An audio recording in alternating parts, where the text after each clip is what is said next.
So, as we left off, we were talking about more fear, mainly because of the creation of the hydrogen bomb by the United States and also by Russia.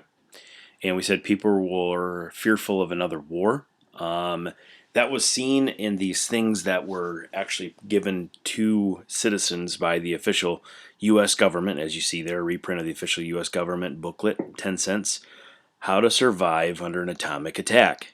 They're literally passing these out. You have to think of it like what we're kind of going through nowadays is kind of a little bit what they were worried about back then.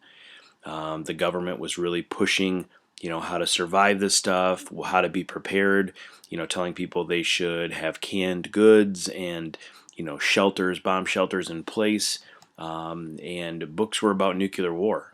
People were fearful of that. And so they opened up a lot of ideas for writers and for movie makers and for TV shows to talk about the threat of nuclear war. It was such a hot button topic that people wanted to learn more about and figure out why this stuff was taking place. And it created a lot of fear, and people made money off of this stuff. They had bomb drills in schools. They had bomb drills in towns. Every town would have a fallout shelter. If you guys remember going to the back of the school, in the back doors, right above the back doors, it says fallout shelter.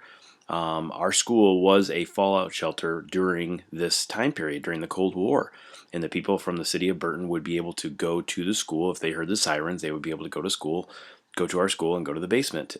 That's why I really firmly believe that if we had a tornado, I really don't feel like our building would do too much. If it can stand an atomic bomb, I think it can handle a tornado. But they had these bomb drills that kids would have to get used to. They would have sirens and they would have tests just like you guys would with fire drills or tornado drills. And they would have these things and they would make sure people were ready. This is a picture of these kids hiding underneath their desk, doing something that I'm going to show you in just a second on a video. It was called Duck and Cover. Notice these kids are ducking underneath a desk. Now, in theory, if that bomb hits right near your school, is a desk going to save your life? Probably not. But it might save some collateral damage if it's further away and the windows break or so on and so forth. This is all seen in a video called the Duck and Cover video, which I'm going to show you in just a second. When you're watching this video, I want you to kind of see how the kids dress and obviously the main theme behind this. So let me escape out of this and we'll get right to this part and show you this video. Here we go.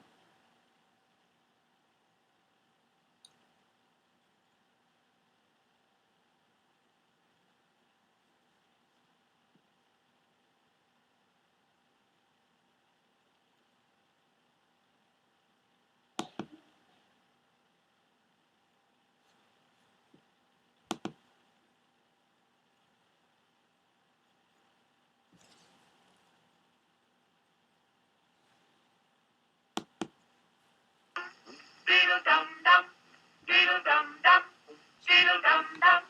There was a turtle by the name of Bert, and Bert the turtle was very alert. When danger threatened him, he never got hurt. He knew just what to do. He ducked and covered, ducked and covered. He did what we all must learn to do. You and you and you and you. Duck and cover. Be sure and remember what Bert the Turtle just did, friends, because every one of us must remember to do the same thing. That's what this film is all about. Duck and Cover. This is an official civil defense film produced in cooperation with the Federal Civil Defense Administration and in consultation with the Safety Commission of the National Education Association.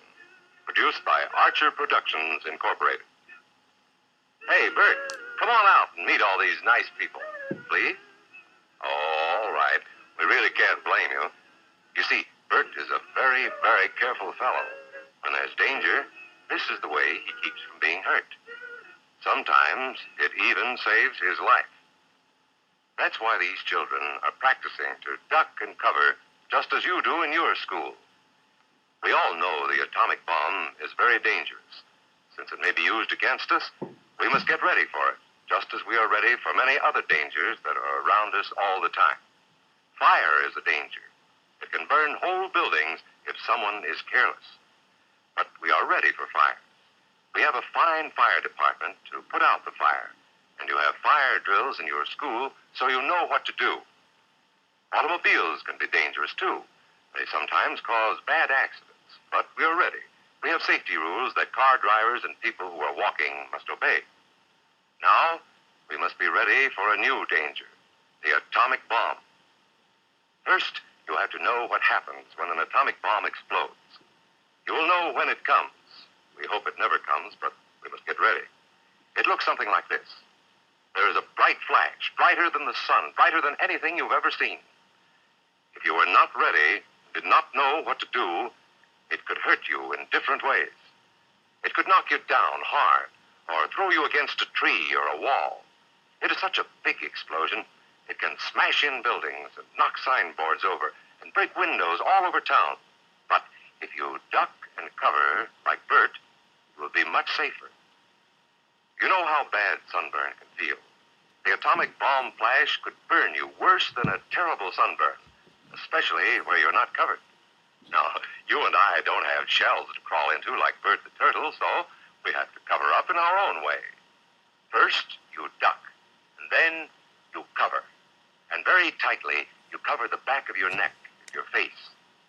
Duck and cover underneath a table or desk or anything else close by.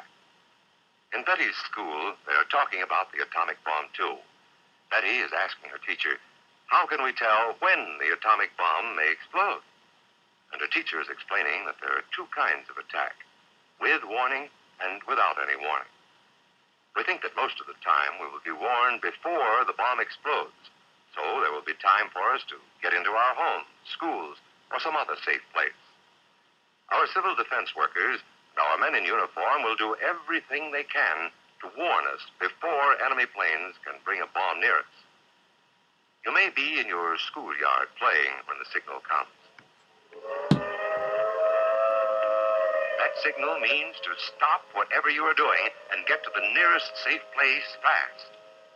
Always remember, the flash of an atomic bomb can come at any time, no matter where you may be. You might be out playing at home when the warning comes. Then be sure to get into the house fast, where your parents have fixed a safe place for you to go. If you are not close to home when you hear the warning, go to the nearest safe cover. Know where you are to go, or ask an older person to help you. You know the places marked with the S sign? They're safe places to go when you hear the alarm.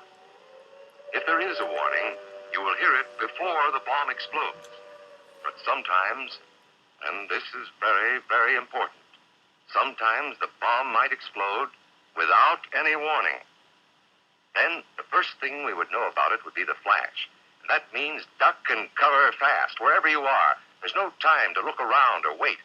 Be like Bert. When there is a flash, duck and cover, and do it fast. Here are some older boys showing what to do if the flash comes when you are not in the classroom. This is what to do if you should be in a corridor. You duck and cover tight against the wall this way. Remember to keep your face and the back of your neck covered tightly. Try to fall away from windows or doors with glass in them. Then, if the glass breaks and flies through the air, it won't cut you. You might be eating your lunch when the flash comes. Duck and cover under the table. Then, if the explosion makes anything in the room fall down, it can't fall on you. Getting ready means we will all have to be able to take care of ourselves. The bomb might explode when there are no grown-ups near.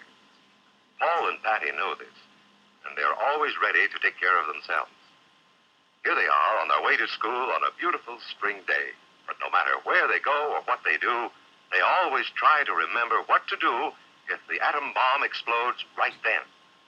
It's a bomb. Duck and cover. Paul and Patty know what to do. Paul covered the back of his head so that he wouldn't be burned, and Patty covered herself with the coat she was carrying. They knew how to duck and cover. They acted right away when the flash came. If they had been at this doorway when the bomb flashed, Paul and Patty would have ducked and covered this way, like this girl. Heavy doorways are a good place to duck and cover. She will be safer, too. Here's Tony going to his Cub Scout meeting. Tony Tony knows the bomb can explode any time of the year, day or night. He is ready for it. Duck and cover. Atta boy, Tony. That flash means act fast. Tony knows that it helps to get to any kind of cover. This wall was close by, so that's where he ducked and covered. Tony knew what to do. Notice how he keeps from moving or from getting up and running? He stays down until he is sure the danger is over. The man helping Tony is a civil defense worker. His job is to help protect us when there is danger of the atomic bomb. We must obey the civil defense worker. We must know how to duck and cover in the school bus or in any other bus or streetcar. Duck and cover. Don't wait. Duck away from the windows fast. The glass may break and fly through the air and cut you.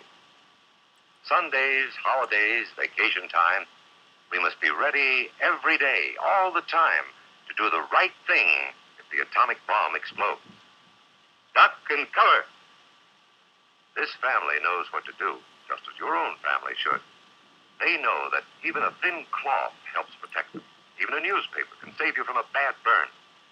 But the most important thing of all is to duck and cover yourself, especially where your clothes do not cover you. No matter where we live, in the city or the country, we must be ready all the time for the atomic bomb. Duck and cover. That's the first thing to do, duck and cover. The next important thing to do after that is to stay covered until the danger is over.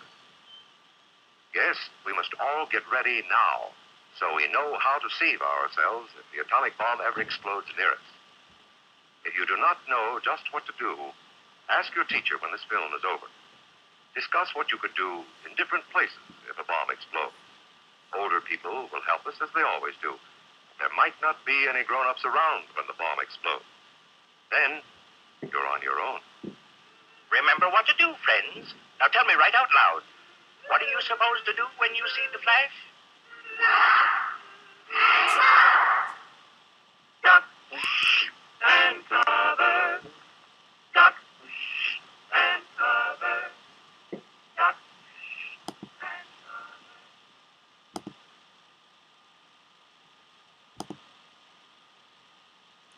And hopefully you guys liked that video. I always think it's kind of interesting to show that video to students because you see kind of how people dressed back then. You also saw how people, whoops, it's playing again. I have to turn that off here. And it also kind of shows you what it was like back then. They were obviously very worried about this, and they wanted to make sure that everybody was well aware of what was going to be taking place at if there was an atomic bomb. So they want to make sure the kids were completely ready for this event. And again, I don't know if you noticed, but almost all of the girls were in dresses. A lot of times the guys were in shirts and ties. And we'll talk a little bit about the culture of conformity that they had back then. But again, they're just trying to get you ready, regardless of the time period or wherever you're at, that you will be ready to duck and cover if and when it is necessary. So that's it for this lecture. And again, if you want to watch that video again, and maybe it doesn't skip as much on your computer, you can watch it. Just called Duck and Cover. Very, very famous video from the 1950s.